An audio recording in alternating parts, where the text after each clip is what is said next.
Welcome back to Sportsbook Review Videos. It is the start of yet another week of NFL betting action. Week number 11 is here, and it is kicking off between the Carolina Panthers and the New Orleans Saints. A nice NFC South divisional battle. Get your stuff going here this week.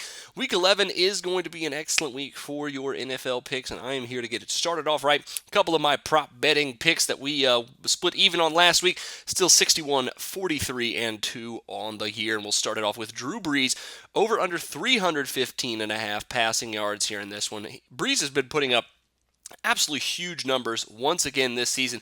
And the Saints are in a position where they really need to win this game. They've been playing better after an 0-3 start. They've won 4 out of the last 6 games. They really need to beat down the Panthers here if they want to keep their wild card and potentially NFC South hopes alive here. But on the road in this one, I think is going to help, especially on the short week where the defenses should be a little bit more banged up, especially this Panthers defense that has not been good at all this year against the pass. On the road this season, Brees is averaging 42 pass attempts per game. If he can't go over 315.5 passing yards on 40 pass attempts tonight, there's something wrong. And I expect him to be throwing the ball all over the field. The last time he played the Panthers, he absolutely destroyed them. High-volume passing attacks have really gotten the Panthers' defense so far this season. I think Brees continues that trend here on a short week against a banged-up defense. Go over 315.5 passing yards at minus 130 from Bovada Sportsbook. Next up is Brandon Cooks, a guy hopefully will be catching a lot of those passing yards in this one.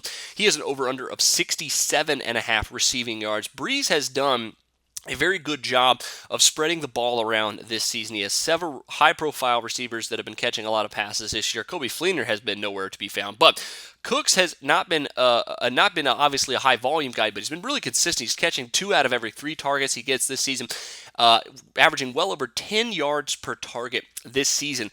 And if Cooks can get another 6 or 7 targets here in this one, I think the good chance he has of going over here in this one. He's got at least one catch of at least 20 yards in his last 3 games. We can get a couple of those in this one. This prop is going to go way over. We saw last time that Cooks and the Saints played the Carolina Panthers. Cooks absolutely destroyed the Panthers secondary for 173 receiving yards on 7 catches. Had 1 big touchdown pass or 1 big catch in that one. Even if we get 40-50% of that, that's still well enough to cash the over here in this one at 67.5 receiving yards. I think the Saints speedster is going to have another bang-up day. You can see how I'm really bullish on the Saints offense here. This with my 2 props in this one. Take over for Cooks as well at 67.5 minus 130 from Bovada Sportsbook. Best of luck to you on both of those. Of course, stay tuned for more of my prop betting picks coming out later in the weekend and, of course, on Monday to close out Week 11. But until then, for Sportsbook Review, I'm Jordan Sharp. Do your research before you bet. Check out our ratings guide to see which books have the best ratings and sign-up bonuses. Open up several accounts. Shop for lines at sbrodds.com. Always be ahead of the game.